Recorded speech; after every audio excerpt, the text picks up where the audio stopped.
and welcome to Food Talks, our June 9th meeting for the second quarter. Once again, these are just quarterly meetings. The focus on is on discussion and a collaboration between all food companies and people in the food industry, whether it's regulatory officials or whether it is industry or academia. So thank you very much for attending. Today's agenda is we're going to have some guest speakers. These speakers we're happy to have these experts here. They will be speaking on topics that you selected. Our first speaker will be Dr. Erin Bowers, followed by our second speaker, Dr. Shannon Coleman. And then afterwards, we're going to talk about the FASTER Act, the new Allergen Act that has just recently come out, and what that means for us as manufacturers and what's that going to change. Then we'll have our traditional questions and answers for all of our guest speakers, as well as on the FASTER Act, with an open discussion. So if there's any issues that are on the forefront of your mind or something that you would like to discuss with your colleagues, please do so within our open discussion.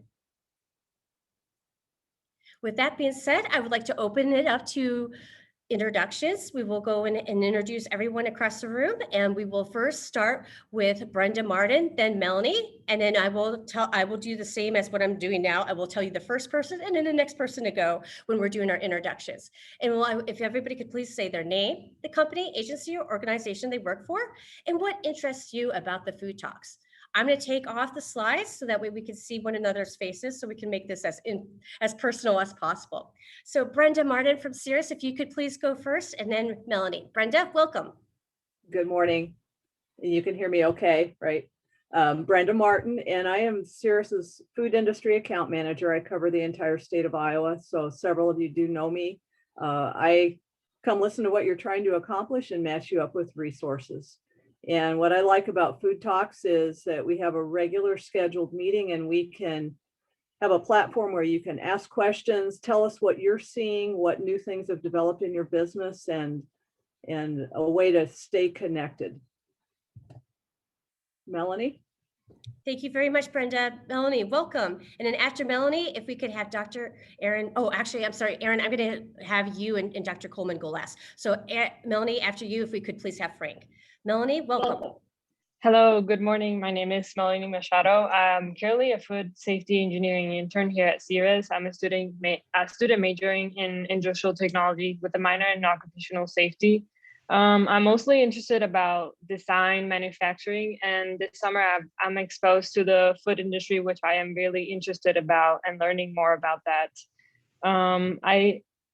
This is my first food talk, and based on the topics that Kimberly discussed to me, they sound really interesting, and I'm looking forward to it. Thank you, Melanie. Melanie's been my partner in crime for the last couple of weeks. So Melanie, thank you. And Frank, welcome. And then after Frank, if we could please have Caitlin. Welcome, Hi. Frank. Thank you. Yep, my name is Frank Shipley, and I'm the Director of Operations for Woofables. We're a pet food company here in Corbell, Iowa. And what I'm interested in is how the pet food industry relates to human food industry for food safety, and what overlap there is, and how we can apply them same principles to our manufacturing process here. Well, thank you. Wonderful to have you here. Welcome, Caitlin. And after Caitlin, we're going to have Brenda Martin from Sunrisers Popcorn. So Caitlin first, and then Brenda. Hi, my name is Caitlin Koppas. I work for Outreach in Union, Iowa, and I am the PCQI here, which is the Preventative Control Qualified Individual. Ugh, I get those mixed up sometimes, sorry. This is my first Food Talks, and I am really new to this, so I'm just trying to absorb as much information and learn as much as possible and how I can help better our plant. And I've been working really close with Cirrus and Kimberly just to try to maneuver everything, since I'm really new to all this stuff. I think I've been doing it for maybe 8 months now, so. Thank you very much, Caitlin. It's a pleasure to have you. And Brenda, we're going to have you speak, and then after Brenda, Marcus. Welcome, Brenda.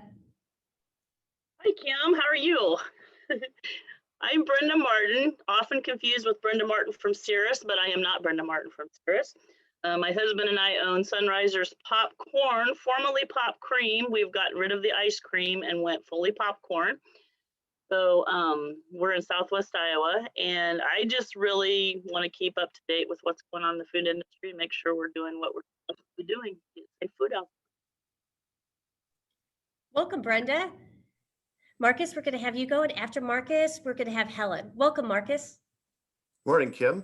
Yep, my name is Marcus Lundberg, and I am starting a cookie company with a few partners in Webster City, Iowa. Our cookie company will be called Tic Tac Dough, and we are hopefully going to be opening this fall. And so I've been, I got PCQI certified here last fall, and just these sessions are helpful as we just learn as much as possible, absorb as much as possible to start our business the best way possible. So thank you.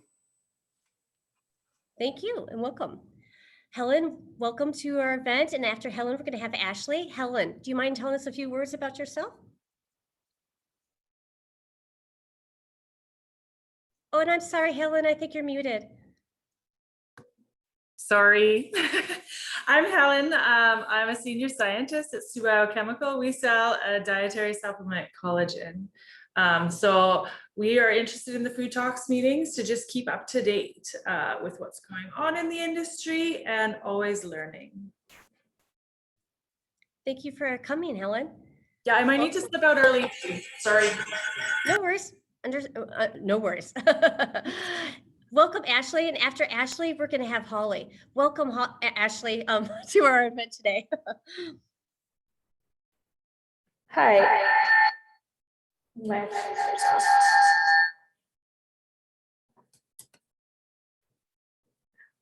it work or no? No. Okay. Oh, and Ashley, you're accidentally sharing screen. So if you could just click on share.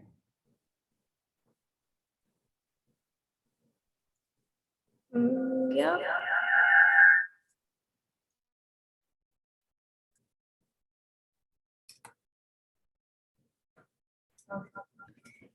So I think, oh, it's working for both. I think that Ashley and I are in the same room, and so the audio isn't working very well. So Oh, okay. Okay. So, oh, there we go. Thank you. Good.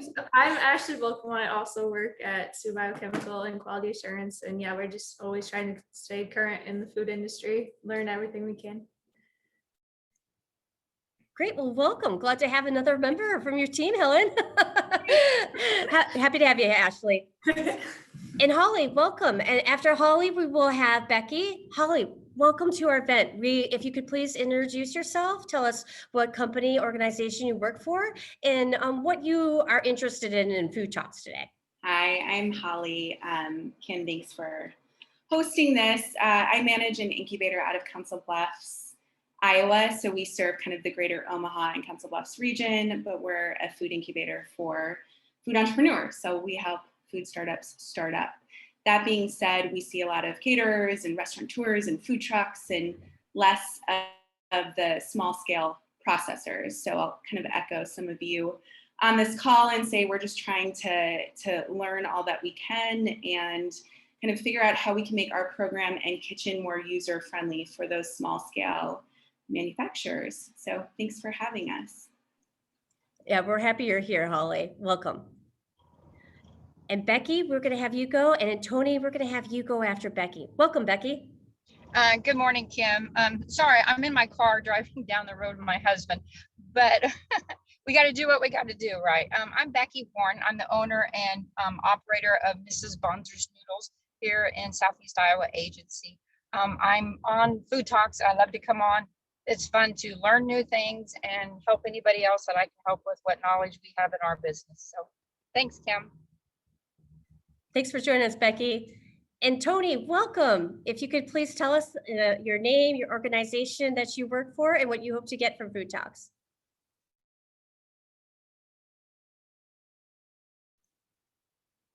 And I'm sorry, Tony, you're muted. If you just hover your cursor into the bottom left corner of your screen, you should see the mic button.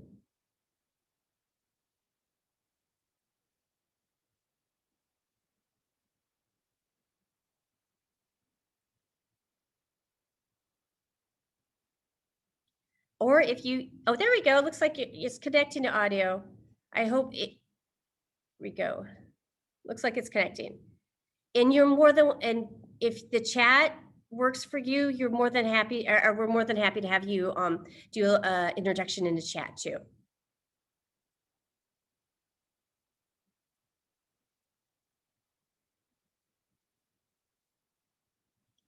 Yeah, unfortunately, it doesn't look like your audio is connecting, Tony. I'm sorry. Hopefully you can hear us.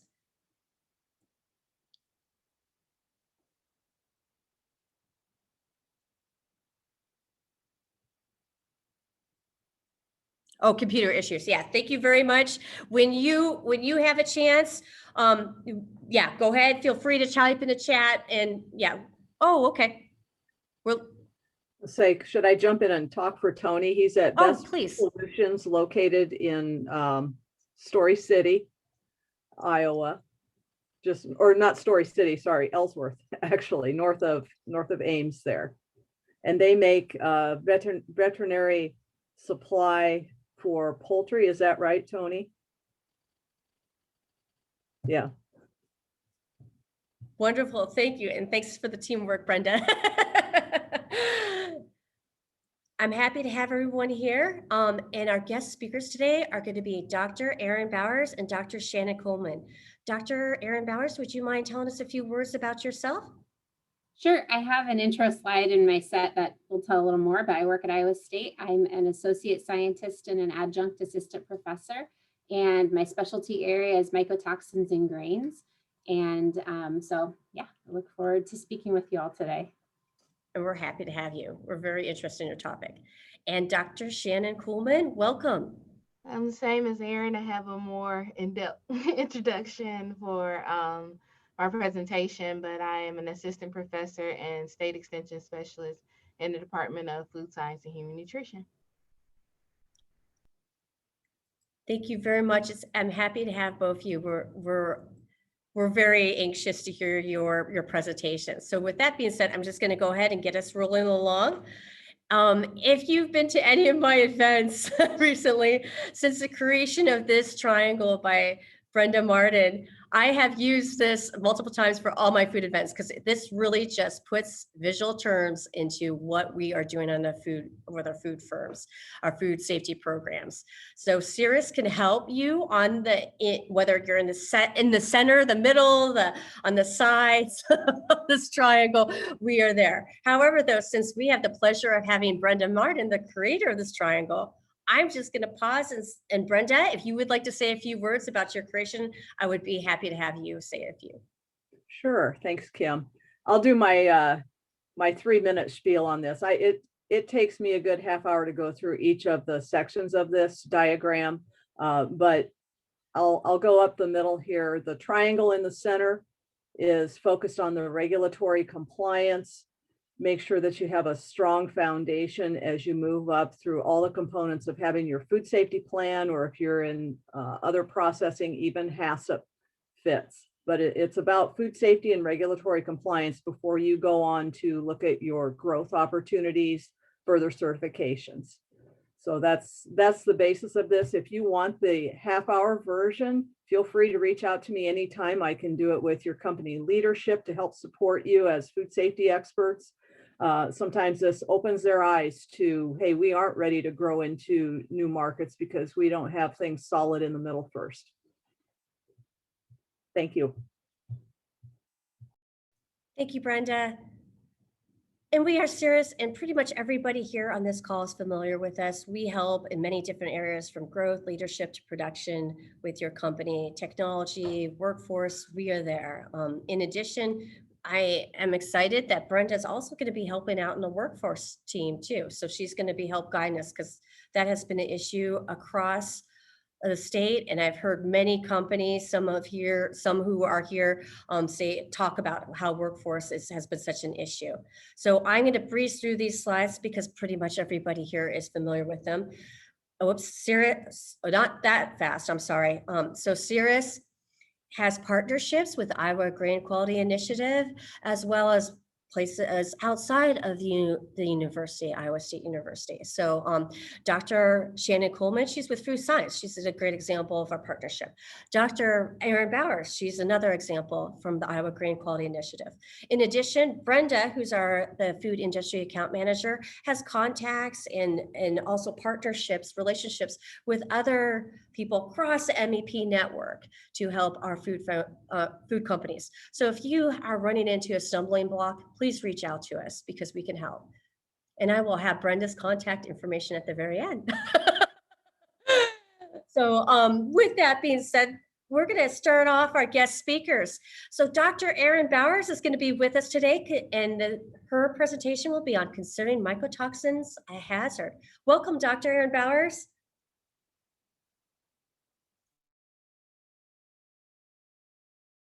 And I'm sorry, Erin, I think you are muted.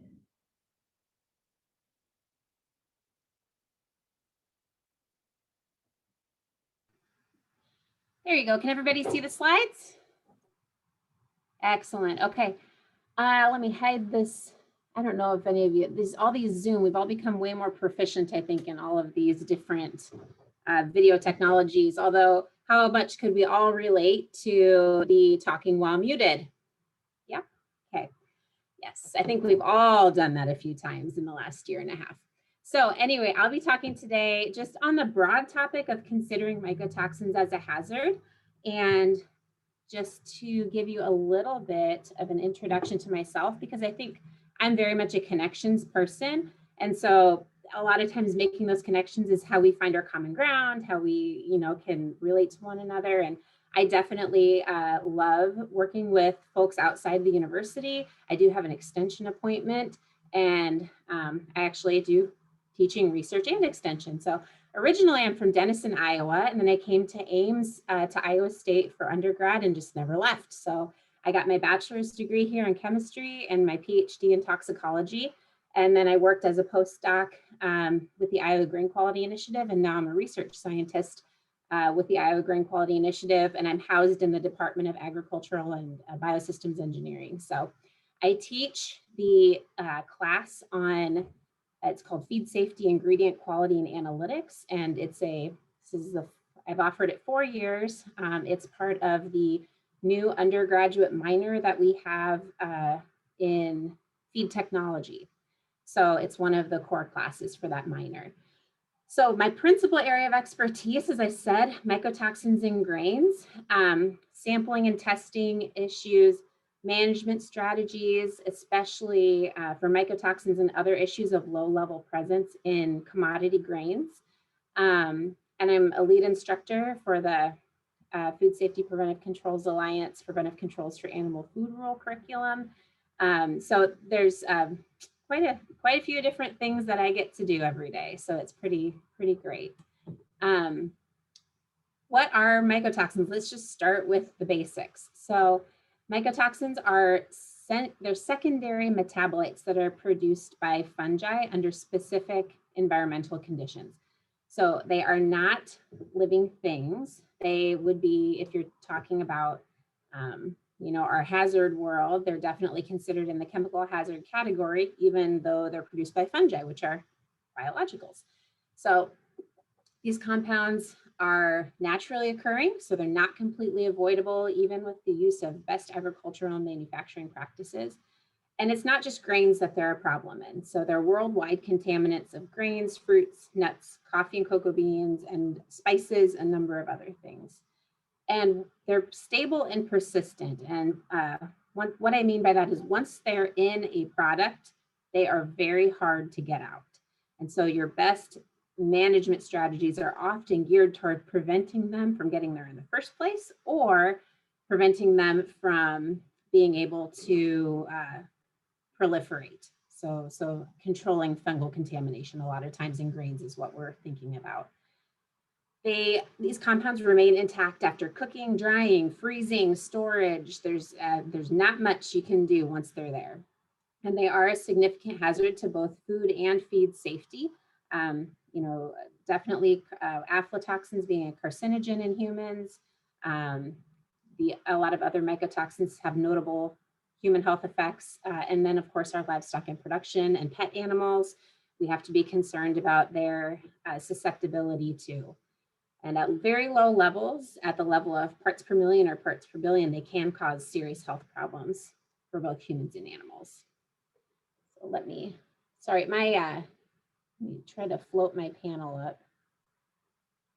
My Zoom panel got locked at the bottom of my screen, so I can't advance my slides. So excuse me for just a minute while I troubleshoot this. No worries. And Erin, if there's anything I can do, please let me know. Yeah, I actually just skipped one, but there we go. Okay, I think this will work. So bear with me. There are 5 principal mycotoxins of concern in grains, although there have been more than 300 mycotoxins identified. So the FDA has action advisory or guidance levels for aflatoxins, deoxynivalenol, and fumonisin. You can see on this chart the principal fungi that produce these mycotoxins. I've also listed the cereal crops typically affected by these mycotoxins and the weather conditions under which you would typically find them. And those weather conditions are based on the favorable conditions for the fungi that produce them. And so aflatoxins we often find in regions with hot, dry weather. But we can also, you think about the southern corn growing regions, they often have to deal with aflatoxins, but even in Iowa, we do too. We about once or twice every 10 years, we have to be on guard for aflatoxins. And with climate change issues, that may actually be more frequent. So we'll have to, that's something we're keeping an eye on for sure. In addition to the 3 for which the FDA has action advisory or guidance levels, we also keep a close eye out for zearalenone, which has estrogenic effects and can, especially for, we watch it in swine, and then ochratoxins, which are, if we think the most prevalent being ochratoxin A, and we, that's a potent kidney toxin. So we do have to keep an eye out for these. So mycotoxins are a hazard. I think arguably for bulk grains, they are probably one of the most significant hazards that a person would have to deal with. But they can pose a risk if they're not managed properly. So hazard in itself is an intrinsic property, whereas risk is not.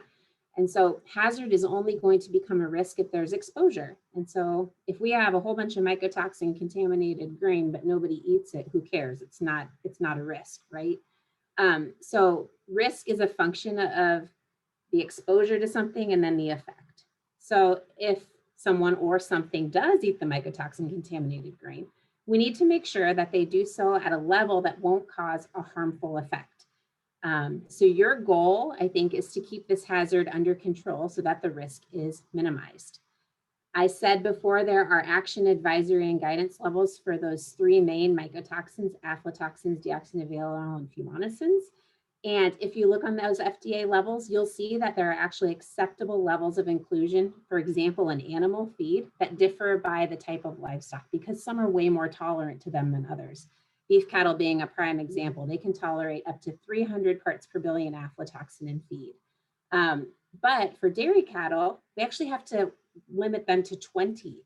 And it's not because dairy cattle are more susceptible than beef cattle. It's because the aflatoxin can transfer from the feed into the milk. And so it's a way to control a human hazard, a human risk. And so human health risk. So just keep in mind, that's what I mean by controlling the exposure. There are certain animals that can tolerate higher levels of exposure without having those negative effects. And so really, if we can target these contaminated, more contaminated products to, as long as they go to something that can tolerate the level, then it's still not posing a risk. So what we have to be careful of, there is high variability in mycotoxin levels among individual kernels of grain. So it has been documented up to 207,000 parts per billion aflatoxin in an individual corn kernel. And just to put that in perspective, if you had 8 of these corn kernels in a bushel of corn, that would put it at the FDA's 20 part per billion limit for use in general commerce. Now, a typical grain lot is not going to have 8 very, very, very highly contaminated kernels. But an additional study that you can see here actually showed that, if we estimate 90,000 kernels in a bushel of corn, it would take approximately 70 to 80 kernels to contaminate it at various levels of contamination to make the entire bushel contaminated at about 20 parts per billion. So this variability makes it really hard to sample and to test accurately. And so sampling plans for mycotoxins must be designed to provide a representative sample of the lot. And the more representative it can be, the more likely it's going to yield a result that's really reflective of the lot concentration. So if you have a less representative sample, you're going to have a lot higher variance. In many testing plans, sampling is the step to which the least attention is paid, even though it can have a significant and probably the most significant impact on the accuracy of a result relative to the sample preparation and analysis. So this is a graphical representation showing the importance of sampling, essentially. This is a really neat tool that the Food and Agriculture Organization of the United Nations has, and it's informed largely based on the work of Thomas Whitaker, who was a USDA employee for a number of years. What it does is it has a whole bunch of interactive drop downs where you can select the type of product you're looking at, the type of mycotoxin, and essentially, essentially you can see the influence of different sampling plans that you can theoretically design. And so what we see on this slide is called an operating, these are operating characteristics curves. They're produced by that tool for 3 different sampling plans. And the example I used was aflatoxin and shelled corn. So these plans, each of the 3 are shown as one of the colored lines on the chart. And generally speaking, at the regulatory limit of 20 parts per billion, which you see as the vertical line, the vertical black line, it says reg limit equals 20. The area to the left of the regulatory limit and above the curve for any of the 3 sampling plans is the risk to the seller of a lot of shelled corn being falsely rejected. So this would happen if the lot was truly below the regulatory limit, but because of sampling error, it tests above the limit. So you can see there is some influence for the seller's risk, but I think even more noticeable is the influence on the buyer's risk. So on the other hand, the area to the right of the regulatory limit and below the sampling plan curves represents the buyer's risk, or the risk that an elevator or another purchaser will wrongly accept a lot of grain that is contaminated above the regulatory limit. So just keep in mind, all parameters of these 3 plans you see, the 3 lines, are the same with the exception of the laboratory sample size. So this is the bulk sample that you're collecting to do your analysis. So we have green is showing a 1 pound sample size, all the way up to orange, which is a 10 pound sample size, okay? So there is a significantly higher risk of wrongly accepting a lot of grain contaminated above the regulatory limit under the scenario represented by the green line as compared to the orange line. So if you take a more robust sample, you're going to get a better representation and a truer value for the lot concentration. So this is just a prime example of how putting the effort in at the sampling step, even though it is a lot of effort, can really help you mitigate some of your uncertainty and risk. And just so you know, again, if we talk about total variability from a test, what you're seeing here again is examples of the amount of grain you would grind up to prepare for a test. So if you do just enough for the test to be around like 50 grams or something, you can see almost all of the variability is due to the sampling, because you have to, the chances that you're going to get one of those contaminated kernels represented in your 50 gram sample is pretty low. So it's going to be very spotty, right?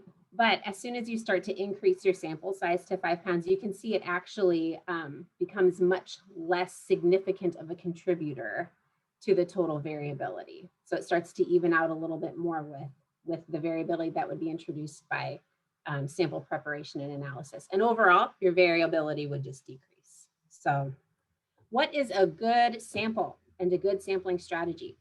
Well, predetermined documented methods. I think that's a key. Incremental samples. So you don't just scoop 5 pounds from the same area.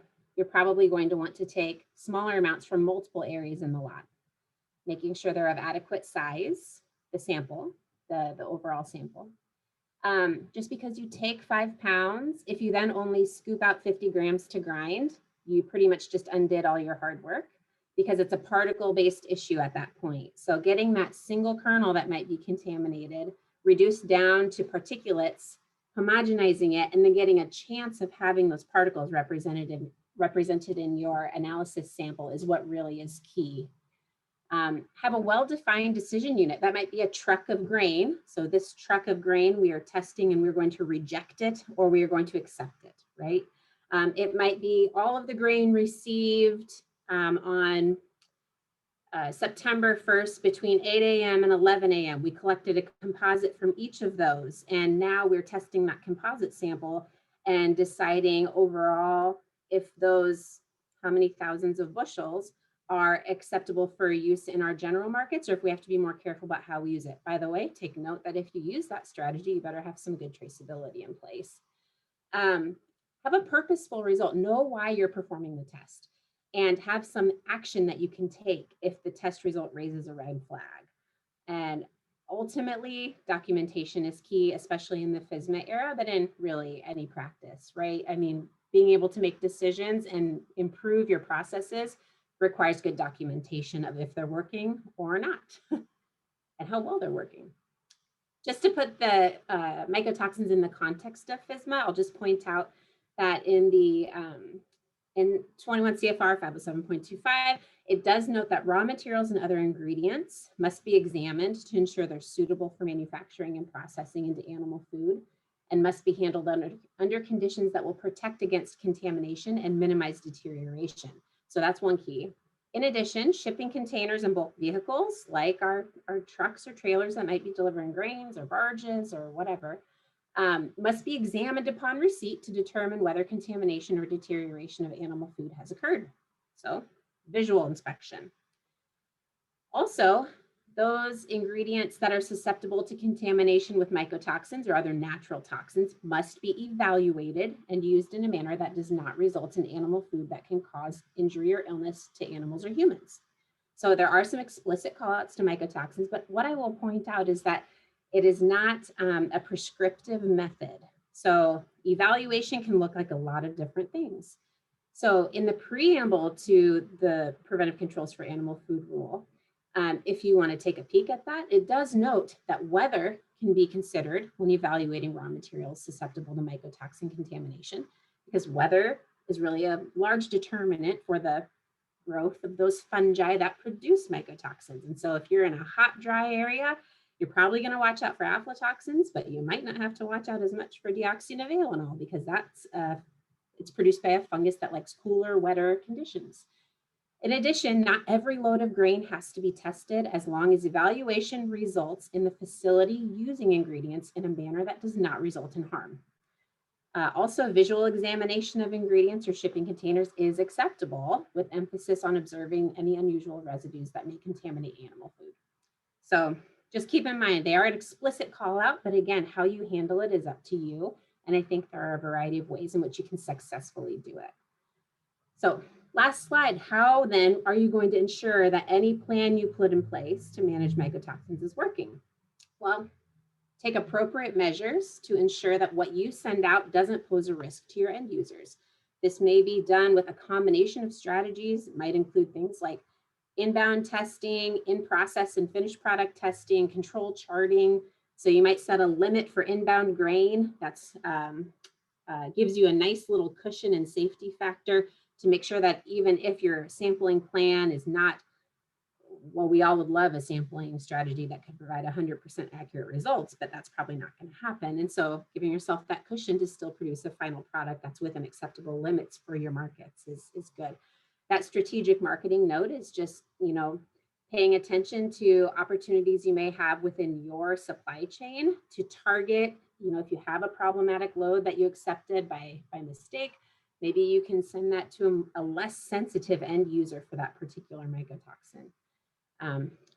Ultimately, consider your place in the supply chain and make a comprehensive and appropriate plan that considers, like any hazard analysis, your products, your processes, your ingredients, your customers, and then one of those key things that you can look at too is climate and weather to see what your risk might be in any given year. So with that, I'll say thank you very much. And I do believe that there will be time for questions after Dr. Coleman speaks. So Thank you very much, Dr. Bowers. Yes, we will have questions during our open discussion. So thank you very much. And I just want a reminder, if you do have questions, please go ahead and type them in the chat during our speaker's speech. We will next go to Dr. Shannon Coleman with the Food Science Department, and Dr. Coleman will be talking about food packaging contributions to food hazards. Welcome, Dr. Coleman.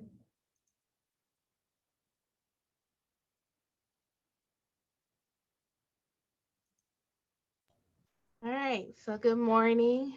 Kim just said the title of the presentation, so I will move on to more about me. I received my BS and Masters from Alabama A&M University in Food Science and Technology, and then obtained my PhD from Colorado State University in Animal Science. However, I studied fresh produce safety. I have been appropriate trained in HACCP. I am a Produce Safety Alliance trained for the FSMA Food Safety Produce Rule Act. And I am also a preventative control for human foods qualified individual. My area of expertise is food safety. My work includes developing and disseminating food safety curriculum and resources for emerging very small and small food manufacturers in Iowa. In addition, my research focuses on evaluating the attitudes, intentions, and behaviors of those food manufacturers on food safety practices using evaluation theories. So starting off, we'll be talking about packaging today. So packaging has several roles that they serve, as far as they serve as a protector for food, and it's essential for shelf life, the quality and preservation of food, as well as marketing. The function also includes distribution, identifying the product, and providing convenience to the customers. Packaging also communicates nutritional quality, the name of the manufacturers, and the health benefits of that product. So when clients come to myself in Sirius, they usually have a great idea of the secondary packaging that y'all see listed second on this slide here, but many have not thought through all of the different layers that they have to consider in the distribution of their product to market. And so here shows the 4 layers that are involved in a cookie product. So the primary layer is the tray that the cookies are stored in. And then the secondary label packaging is the outer packaging and wrapper. And then both the primary and secondary are what the consumers see at their level as far as getting the product from the retail level. However, there are form of packaging that processors should consider as far as transportation and distribution of their product to a retail setting. And that's where your quaternary and tertiary packaging comes in. And they are what you want to put additional thought into in reducing defects of your final product. So defects meaning a physical vector when it comes to deterioration of your product. And so remember, the primary function of food packaging is to protect the food content against damage, water gain, or loss, and biological deterioration, as you see listed here on the left. Those are food deterioration vectors that are biochemical, enzymatic, microbial, or physical. And then you see here on the right, the vectors kind of also align with hazards that we talk about when we come to food products. And so there are chemical, biological, and physical hazards. And so the chemical hazards align with the biochemical and enzymatic factors. Biological hazards align with the microbiological vectors, and then physical hazards, physical vectors, one and the same. So here is a comprehensive description of those vectors. So first, starting off with the biochemical mechanisms. It is an interaction that is inherent in the food chemicals because of the proximity of the reactivity of often that includes oxidation. So an example of a biochemical vector is air. So air can be introduced to a high fat product that could lead to oxidation, which will give you an undesirable color, flavor, or nutrient content of your product. Enzymatic change are a form of biological action that are catalyzed by naturally occurring or microbiological enzymes. And so when we talk about enzyme, you think about fruit and vegetables and their ripening. So ripening is caused by an enzyme. Thus, you see that these enzymes are responsible for texture, color, and flavor change as it relates back to food for fresh fruits and vegetables. And then next is the biological deterioration from yeast, mold, and bacteria that are most common to food spoilage. Processors want to stay alert as far as these microorganisms go because these could lead to public health issues. And so spoilage organisms are present. When they are present, the food usually tastes and smell as well as look awful. Then finally, with your physical change, that could be a dented can, a broken package, which can allow microorganisms, air, light, and other creatures to enter in the product. However, physical change could also lead to gain or loss of water damage arising from impact, stress, or other factors to different dry products. So looking at specific examples, here is looking at the deterioration mechanism for fresh fruit and vegetables. So as I talked about before, enzymes could be one of the causes of deterioration of fresh fruits and vegetables. So you want to make sure that you don't have an issue as far as the presence and growth of those natural microorganisms that are on that fresh fruit and vegetable itself. Physical hazards, physical vectors could be a bruise. If this fresh fruit or vegetable is bruised, that would allow microorganisms to enter, grow, and accelerate spoilage in fresh fruits and vegetables. That is why it's recommended, as far as packaging goes, to use wood crates, corrugated fiberglass, fiberboard cases, and making sure that they also have a wax protection that will help with moisture or maintaining or keeping down the moisture from the fresh fruit and vegetables itself. For bulk products, they suggest that processors use gas permeable flexible materials for such as perforated films. And then, so that will cut back on the respiration. And then final packaging for factory packaged fruits is recommended to use polyurethane film to propagate internal modified atmosphere to extend the shelf life during chilling. Looking at deteriorating factors for dry foods. So dry foods, you want to make sure that water is not present, especially active water in the products. Thus, at the same time, you want to make sure that you're reducing the water activity of that product. So you want to keep it as dry and shelf stable as possible because water activity can impact the biochemical activity and microorganism growth in that product. Moisture entering in these dry products could also have a physical and biological change in the product. And also looking at high fat products such as baked goods, those should be packaged where the fat does not have some form of adverse interaction with the packaging material itself. So making sure you're using recommended material for that because oxidation could be an issue with those type of products, especially when they get exposed to air. So recommended packaging for these type of products is a hermetically sealed laminated pouch, which will minimize the water vapor entry for water activity, and the sealing of it will make sure that it's airtight, preventing the passage of air and oxygen and other gases. So there are 8 steps for all processors to consider when determining packaging, and these are essential.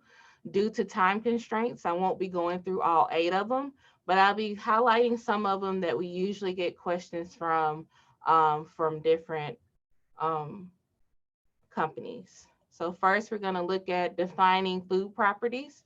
You want to think about your type of product and better understand the regulations as it comes to that product. You also want to think about the form of it. Is it liquid, gas, or solid?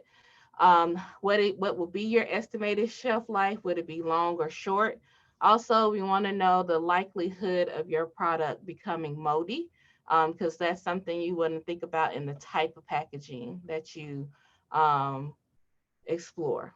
And this is something that you should think about. I think a lot of people wait until now I have my product, what's next? And this is something you want to think about during your prototype process. So as you're coming up with that idea. So next we're looking at define packaging technical and functional requirements.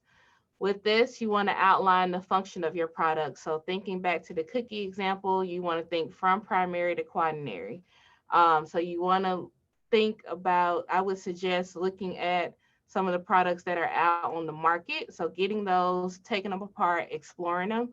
When I was an intern at the Kellogg company, the Kellogg interns, that's what they would do. They would spend all day, they would order in different packaging, look at it, explore it, and try to figure out what would be the appropriate packaging for their product as well.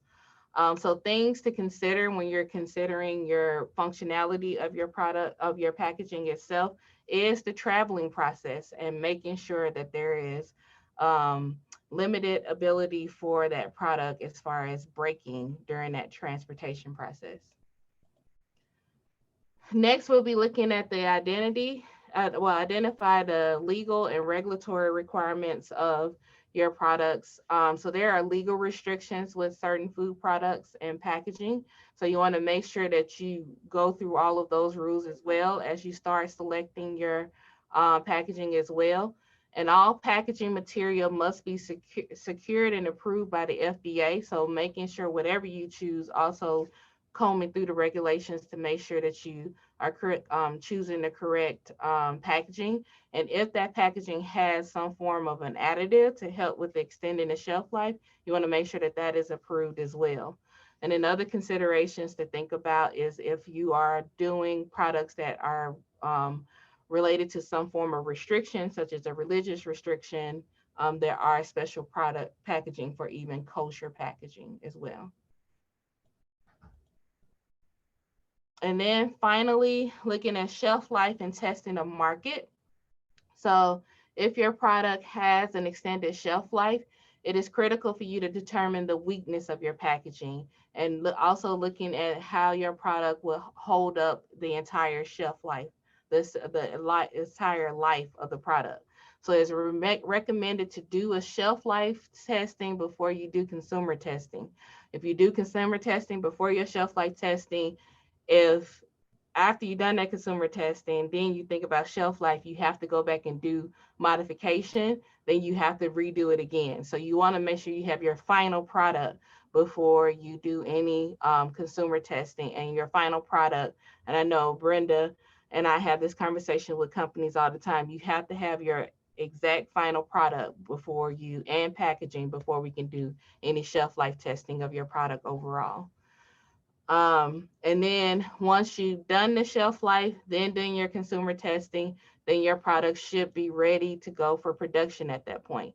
And as I mentioned before, often we run into the opposite when we're working with companies. So resources that we have here at Iowa State, Dr. Keith Boyce has the Polymer and Food Protection Consortium. He is an expert in food packaging. I know for this group, there is a fee to join. I do not know what that fee is. You'll have to contact him and Amy, probably contacting Amy first. She's the program coordinator to know about that fee. And then there also a fee for service as far as doing additional service and testing on different products as well.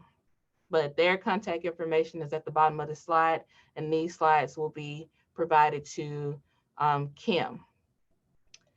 And then I also have a project and services that are available to this audience and beyond. So we're working on online modules on product functionality and safety online modules. And so I have a team that we're working on finalizing pilot material on these topics. It is a project funded by the Food Safety Outreach Project funding, and it covers modules on the functionality of food ingredients. So when I talked about knowing your product, so we talk about the different roles that different fats, carbohydrates, and all of those play a role in the development of your product. And then we also have modules on current good manufacturing practices. So we are doing the pilot run this fall, and the participation is free.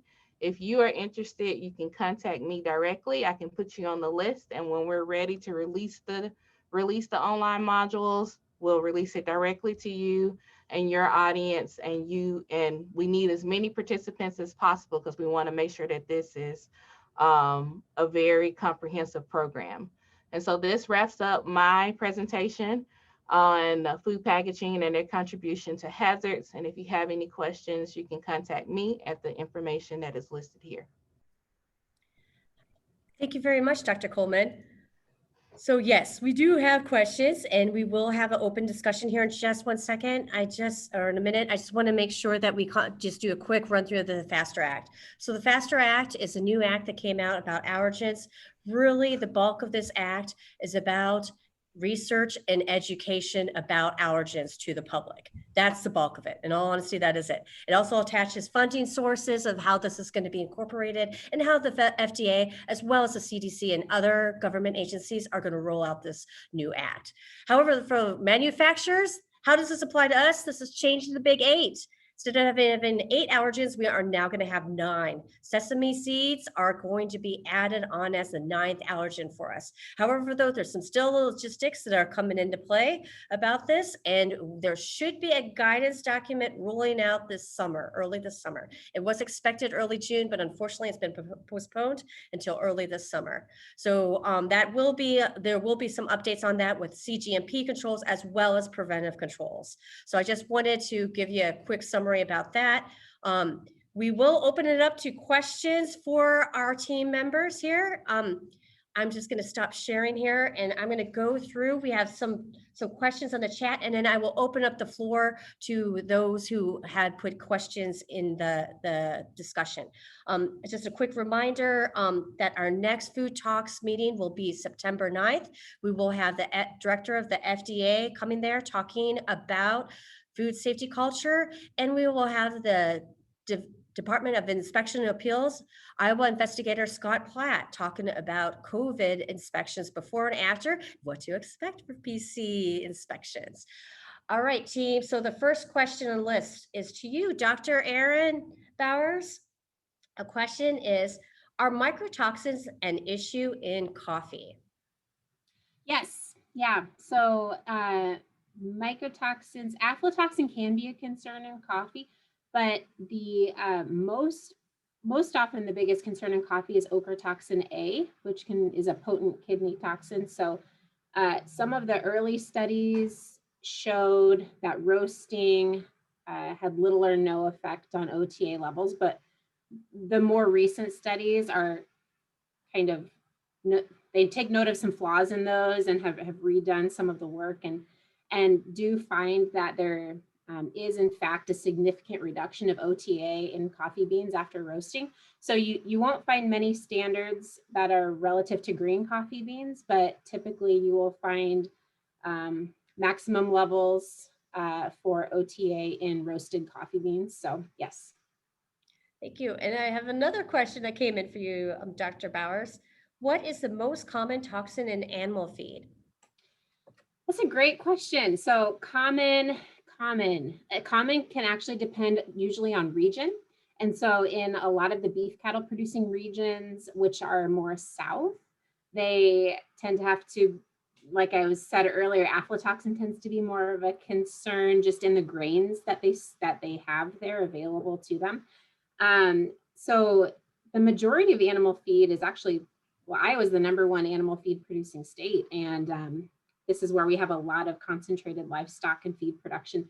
And here, I tell you what, the one that we kind of have to keep an eye on a little closely every year is deoxynivalenol. And it's because we have such a large concentration of corn growing in this region, swine, which are sensitive to deoxynivalenol. And we also have a lot of ethanol producers. And so what happens in ethanol production is mycotoxins actually concentrate in those byproduct dried distillers grains and solubles at 3 times the level they were in the original corn. So obviously when you feed animals, you try to use local ingredients because it's cheaper. And so what we end up with is a lot of swine who are eating locally sourced corn in addition to locally sourced DDGs, which can actually magnify even, relatively low levels of mycotoxins. So on a year-to-year basis, DON is the one. Oh, and deoxynivalenol is known in many extension and industry circles as DON or vomitoxin. So Thank you very much. Yes. And now we have a question. There's a question that came in for Dr. Shannon Coleman, a couple that came in for you. And then the next, we have a couple that came in about popcorn back to Erin. So first I'm going to read off the questions that came in for you, Dr. Coleman. What are the primary considerations for packaging? The biggest thing that I think I mentioned that I talked about in the presentation is deterioration of your product. So thinking about, and that could be both the safety issue, but biggest thing is quality. So you want to make sure whatever final product you produced, that the packaging helps save and preserve that so that you are presenting your best product to your consumer. So making sure that your product does not deteriorate, your packaging does not deteriorate your product is a big thing you want to focus on. Great, thank you. I think Brenda was gonna add something. I can throw in from a business perspective, packaging, in addition to your labor cost, packaging is probably your highest cost to producing your product. So that is a very important decision for you to make.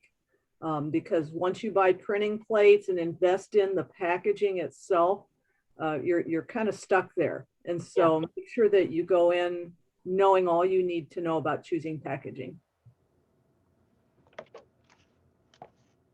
And that leads up nicely to the second question that came in private chat. Are there any limitations with biodegradable packaging? So most of my presentation, I found books and resources that have been very beneficial for myself. And so there's a couple of books out there about product development and walking you through the steps. And so one of the case examples that they had in one of the books, because it gives you the knowledge, it also gives you case studies to look at. And they talked about the Sun Chips and Frito-Lay products and when they tried to switch to biodegradable packaging, and you would think, oh my gosh, she's going to say something about safety and quality. No, the consumers complained because the bag was too loud. So they could not snack at night without getting caught. So, so as Brenda said, there's all components that you should think about, and the noise of it is one of them as well, especially for those nighttime snackers. I am alone with them. And I can add, learned from the packaging lab, the polymer consortium, that is one of the areas they focus on, research for companies to develop bio-based or recyclable packaging materials. And it does add cost. And so there are not immediate silver bullet options where you can just contact your tech rep and say, hey, I want all the biodegradable packaging. It adds to your costs, and it's not readily available in the forms that you may want it in. But it's coming. It's a growing industry. Yeah. And if you wanted to learn specific about certain forms of biodegradable packaging, they do have papers out there that talks about the different settings and standards of them and whether they meet those particular settings or not. Thank you. And Dr. Erin Bowers, we have a couple questions coming up for you. Brenda, you had a question. I'm just going to yield the floor to you. Would you like to ask your question in person about your toxins and popcorn?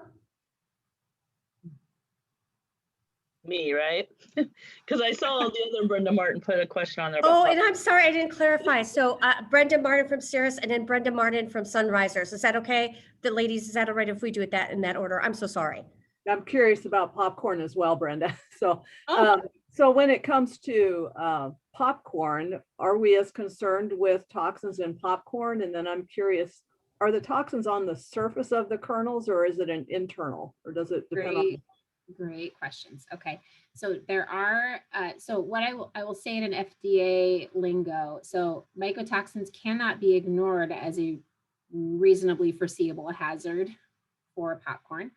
They are typically less likely than you would find in commodity corn, but that's largely because of the amount of time it spends sitting in the field and maturing and developing, and then the way too that it's just harvested and stored and mixed, and the amount of, there's just a lot of supply chain differences there with commodity versus popcorn or any other that would be more of like a specialty or a lower volume production. So the FDA I know does, the FDA has advisory levels, I know for sure, for fumonisin levels in popcorn. And so it is something that you should be testing, well, being aware of, testing for, and making sure you have that hazard under control in any given year. You asked about if they occur on the surface. So there are a number of ways that fungi can infect a corn plant. So it can be through systemic infection. So maybe like an infected seed, which would then essentially be more prone to having mycotoxins in the kernel of the grain. Damaged kernels, broken kernels, lightweight kernels all tend to be more susceptible, or I won't say susceptible, they tend to have the higher levels, which is why actually if you look at the advisory levels for fumonisin, it's based on cleaned popcorn, I think, which is not something that the commodity grain industry can take advantage of, because FDA does not actually recognize right now cleaning as a way to reduce mycotoxin levels in commodity corn. So that is another strategic thing to take note of, because typically if you have a mycotoxin issue, it's going to be exacerbated in lightweight, broken kernels and fines. So the most significant way that mycotoxins are produced is typically through like a silk infection in the corn, or maybe you have insect damage, especially right at the tip of the ear where the insects can get easy entry into the corn plant. And so a lot of times what you'll see is there was maybe some insect feeding at the tip of an ear, and then the fungi found an easy way to get to the starchy part of the kernel, which they really like to proliferate on. So yeah, there's a number of different pathways, but typically fungi colonizing the outside of a kernel or insect damaged kernels tends to be what we see a lot around this area when we typically see it. And then of course, as soon as there's a crack in the pericarp, then that fungi can, whether you see it or not, can easily penetrate into the starchy part of the corn kernel and start to proliferate inside too. So yeah. Did that answer questions? Okay, great. And Brenda Martin, do you have any further questions about popcorn and mycotoxins? Yeah. So what we do, we buy popcorn in 50-pound bags, and then we make caramel corn, cheese, popcorn, etc. So you were talking about like how that could, in a great big truckload of popcorn, the sampling depending on where you take it from. So how, first of all, do you send this into a normal lab to get it tested for? So for corn products, almost any regional testing lab would have procedures in place to assess mycotoxin levels, the main mycotoxin levels in corn. It's a pretty staple commodity for testing for mycotoxins. So if anyone does mycotoxin testing, they usually do it for corn. So that would be as opposed to other specialty crops or even DDGs or some of those more complex things like feeds, which get a little more complicated. So yeah, I mean, so you're in Iowa, so Eurofins would be a lab. The veterinary diagnostic lab at Iowa State actually can test corn samples as well. So you receive it as, how do you receive it? In 50-pound bags. 50-pound bags. Okay. Yeah, so I assume you have set suppliers. Yeah, well, actually 2. We do well, it's 3 different kinds of popcorn, but I think most of it all comes from Hamburg at the, whatever their name is now. They've changed it. But. Oh, okay. Yeah, so I think your first step would be check in with them and see what they're doing at receiving. So see what their strategy is, not that you can then have full confidence they'll take care of the hazard. The person we buy it from, they get it in the 50-pound bags also. Oh. I think it comes from the Hamburg plant. Okay. Conagra is who it is. And okay. So our supplier buys it from them. We don't do enough bulk yet to be able to buy directly from them. Sure. Yeah, well, it's good to know though, Conagra is a big enough company that they would probably have some at receiving procedures in place. So you're not going in blind then, is I guess what I'm saying. But if you wanted to have more confidence, then you could establish some sort of testing plan for random sampling of those 50-pound bags. There's methods for lot sampling that would be relevant to that. And yes, if you don't mind if I add too, Brenda Martin from Sunrisers too, if you're using this approved supplier program for your preventive control there, then you would actually go and audit that as what Dr. Bowers is saying to your supplier. So to find out from ConAg. And I'm sorry, Dr. Bowers, I just wanted to add in that little component there. You're fine. Kim is, I know my preventive controls for animal food rule pretty well, but Kim is definitely my go-to for the integration of all of them. So thank you for that, Kim. So yeah, I think that you have a number of steps you could go through to just provide that assurance that the product you're being sent is of the quality and meets the safety standards that you need. And it may require some spot checking on your end, which could be done with a set sampling plan and sending it to a certified reference lab for analysis. So you wouldn't have to necessarily have on-site trained personnel or testing equipment or things like that. So actually, if we skipped the incoming testing and tested bags of popcorn after have gone completely through manufacturing, what is your thoughts on that? My thoughts are that you don't know where the problem is coming from then if you do get a problematic result. Yes, I would go as far to say that you're now inheriting a lot of potential liability. Yeah. If your supplier has an issue, you just took that on. You're gonna take the full brunt of a recall. So if it would happen to be the problem was with your supplier, there's no proof there because you didn't do the sampling at the beginning. It's only at your final product. So now it is fully, the weight is on your shoulders to take on any of their hazards that you may have gotten from them. And you've invested so much more. I'm sorry, what? And you've invested so much more in your product. You've added a lot of value. So now if you have to throw it away, your cost is huge. Yeah. Well, my problem is we're still small enough that all of the costs of all of these things, like $17,500 a year for packaging stuff, is way beyond what I could spend for anything. And if I was to go do an audit at a plant, I don't know enough about this to know if what they're doing is good enough or not. You see what I'm saying? Like if I had to go to every supplier I have, I have a sugar supplier, I have a oil supplier. If I'm to go to all of them, I'm not in their industries. How do you know whether they're doing what they're supposed to be doing or not. And I can't afford to hire somebody to go to every one of those plants that would know. How would you? So this is actually kind of a unique situation. It's unique, but not unique. And I'm just going to toss this out. This is where, for your suppliers, you need to look at what hazards you're expecting your supplier to control. If you're controlling a hazard, then why go to your suppliers? Why do the supplier testing? Okay, like for instance, if you have a validated process that's killing any micro, then you know you're taking care of those micros. So it doesn't matter. I mean, it matters. Don't get me wrong. We all want quality product. Okay, we don't want subpar product, but you are controlling that hazard there. So therefore, doing the testing, you're already controlling it through your validated process, your caramelizer, you know, the heating up your popcorn, popping it, all that.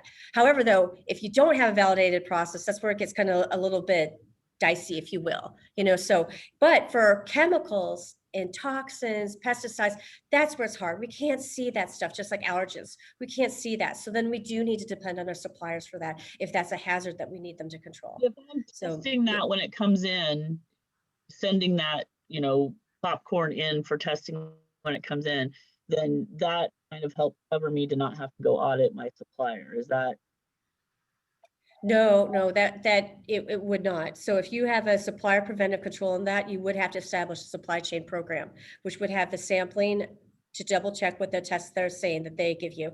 Also a supply audit. And then of course it all must be written down and it all must be done annually. That's if you have a supply chain applied control. Preventive control, yeah. Yeah, so if you just say, wow, this is a hazard, and I want to take on the burden of making sure it doesn't enter my facility myself, then you need to establish probably a robust enough sampling and testing plan that it provides sufficient assurance that your receiving protocols are robust enough to detect and prevent issues, and in this case, maybe mycotoxin issues. And then you also said you probably want to rightly do finished product testing too, to show that your receiving protocols, it gives some validation that your receiving protocols are indeed producing a safe product. What I can tell you too is that sending a corn sample to a reference lab for analysis is going to cost you about $100 per sample. So, you know, if this is something, maybe, I'm not sure the volumes you're dealing with, but you would not send a 10-pound sample of every 50-pound bag you got, right? It would be on a lot basis. You would take it from multiple bags in the lot, but your decision about accepting or rejecting would be based on the composite result, right? Because you sampled the lot and maybe you sampled a pound from 10 different bags in the lot, put it together and sent it out for a test.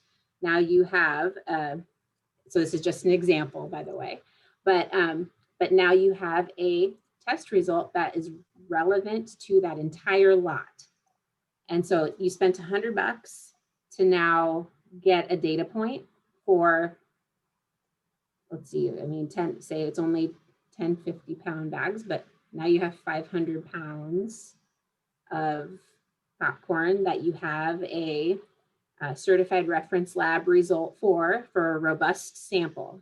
And then, you know, making a finished product analysis would give you some assurance that indeed that inbound testing proved sufficient to protect you, and doing control charting with your inbound and outbound for those lots would help you keep track over time of your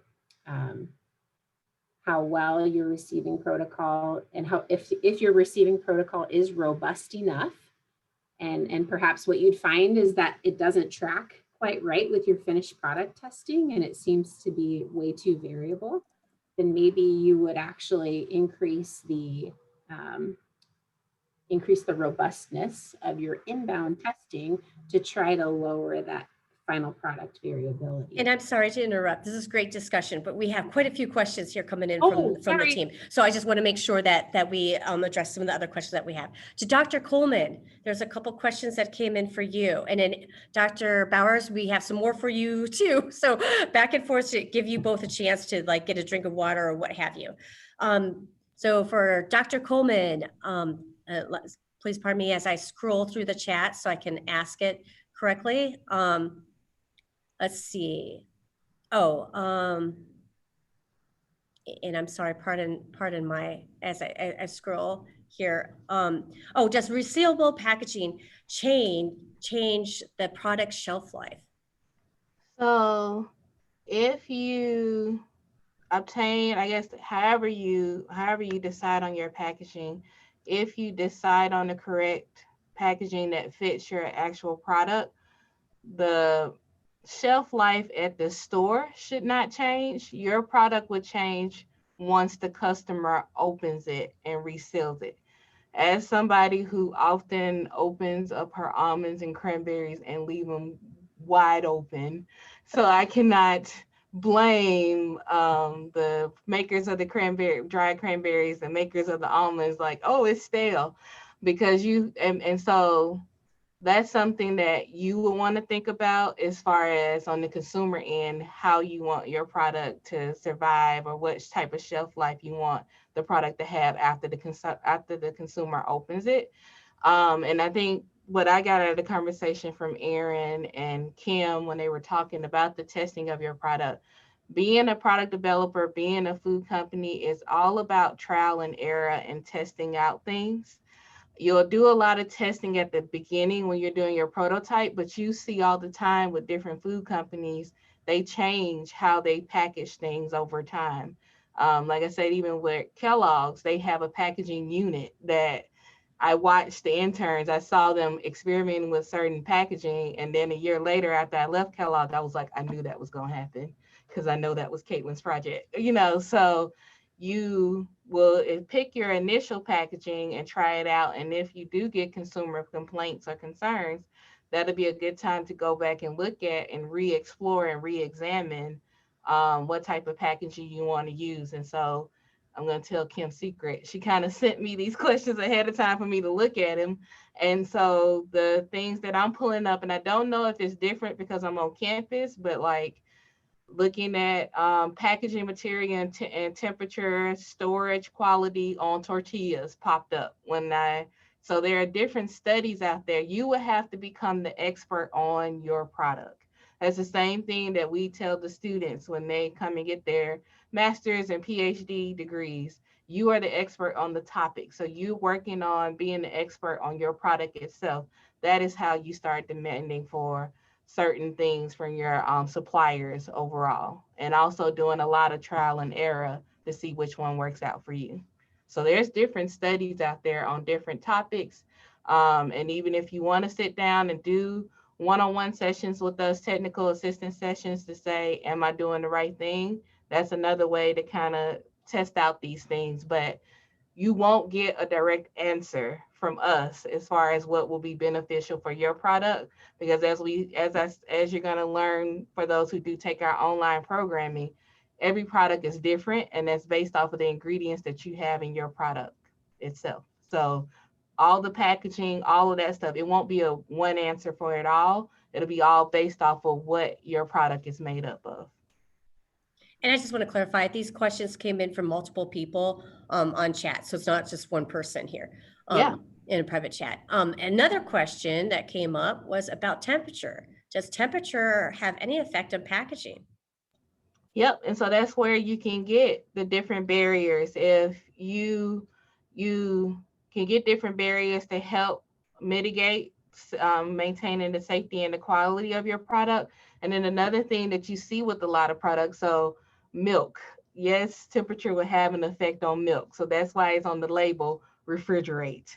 Or other products, you see they say must be maintained in a dry area that is at this certain temperature. So if you know that temperature will have an effect on the safety and the quality of your product, you can put those recommendations on your packaging. Wonderful. Thank you, Dr. Coleman. And Dr. Bowers, we have another question that's come in for you. And this is from Tony. And Tony, please, if you can unmute yourself, I'm going to yield the floor to you to ask the question. If not, I will go ahead and read it from the chat. I think Tony was the one having computer problems, right? Yeah, I was just going to give him a moment just to see if give him a chance. The question is, will the toxins hurt the babies if the heifers or mares eat the mycotoxins and they are milking? Oh, so they're actually different action advisory and guidance levels that are typically lower for lactating animals. So that is a consideration for sure.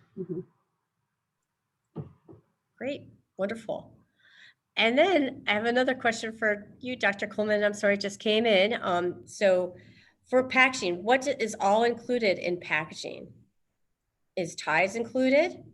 Is the box that we send it in included in packaging? So I hope I got that question right here. So I guess whatever you include to protect and store your product. So yeah, having the correct type of ties, having the right type of sealing, having the right type of bags.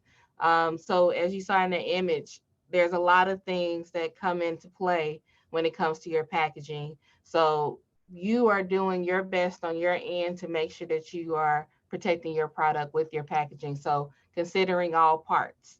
So not just doing the bare minimum, going probably that extra step to make sure that the product is always maintained and kept safe. wonderful, thank you. And we have another question coming in.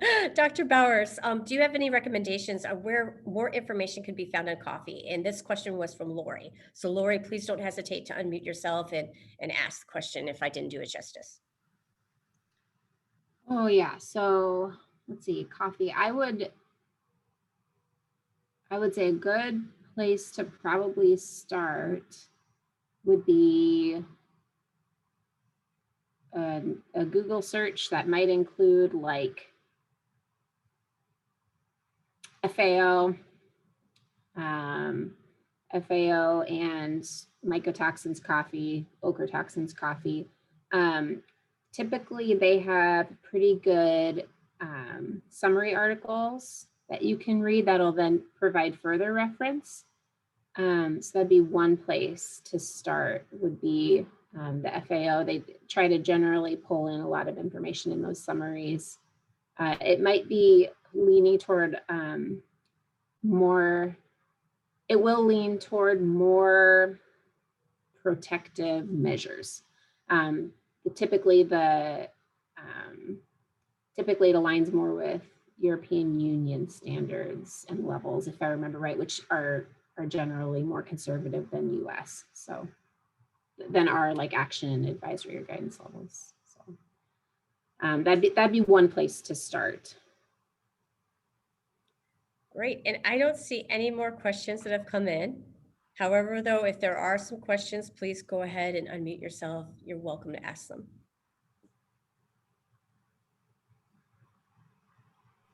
I did want to note something that had come up during our open discussion real quick before I just reiterate when our next meeting is about the supply chain program.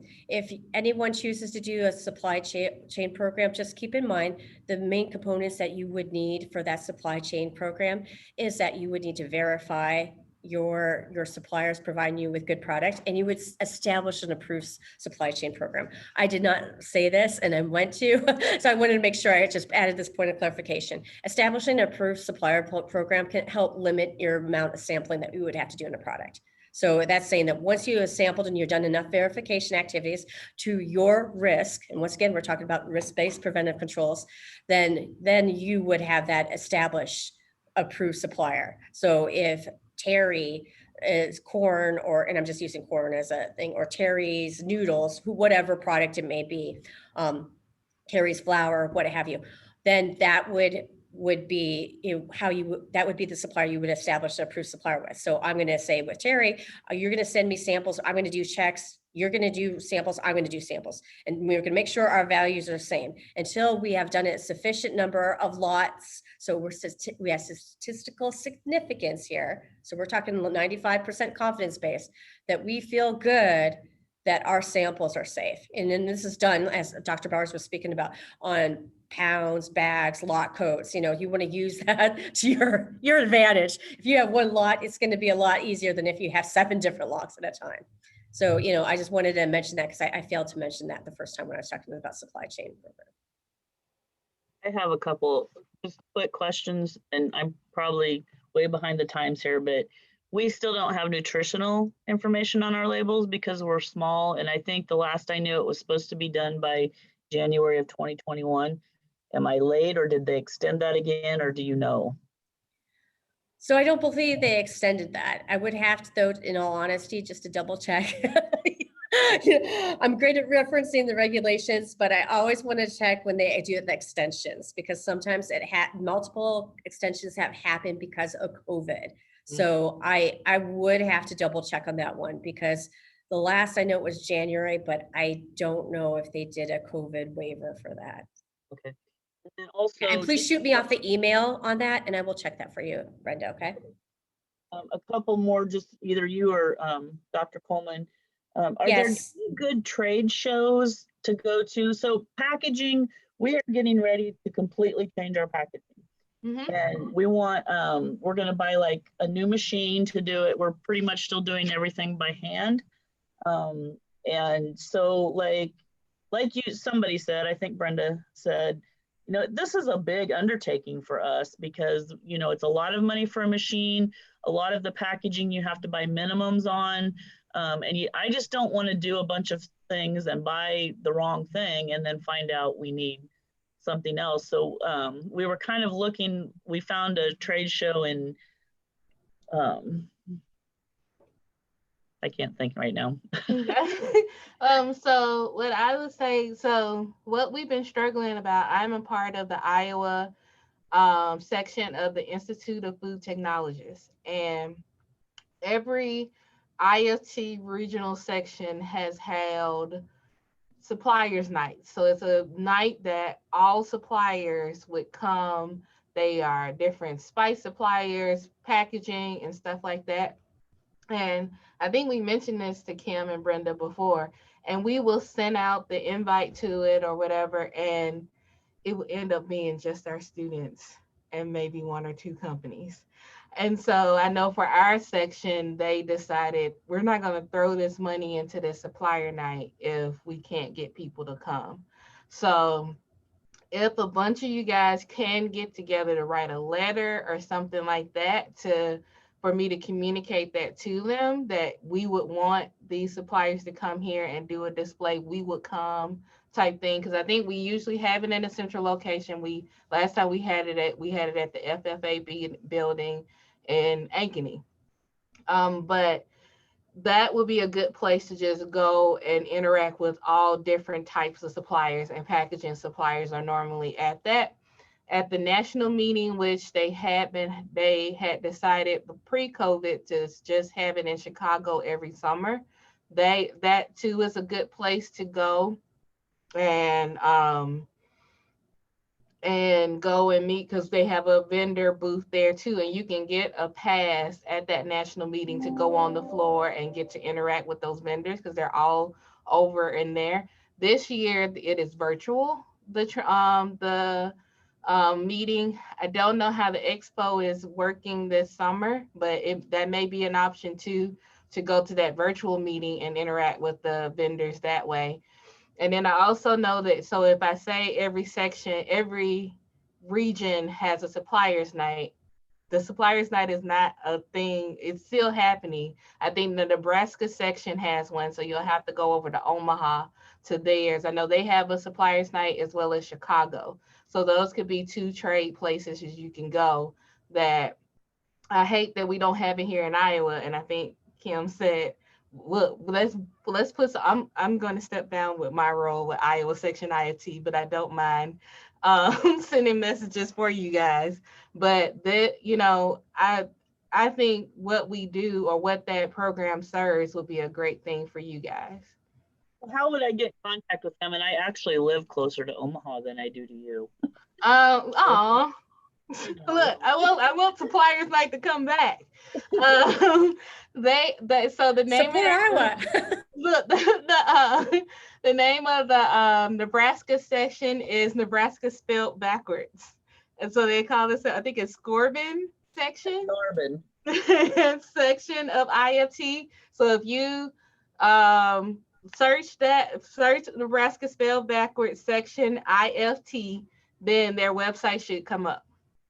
And they are very active. They have meetings all the time, all of those things, but come to our Iowa meetings too. But Frank, F is in Frank, T. yep. Mm-hmm. And I just want to say thank you to everyone, especially our guest speakers. I know that we are approaching half past the hour, or we have half past the hour. If anyone has to leave, I want to be respectful of your time. We understand, especially our guest speakers here, because I only told them an hour. So thank you very much. I'm just going to keep this link open as long as you guys want this, because it's good conversation. However, though, just to let you know, we understand if anyone has to go. And I can stay for a little bit. I just need to crack my door just in case the IT guy comes, because I'm getting a new CPU. So.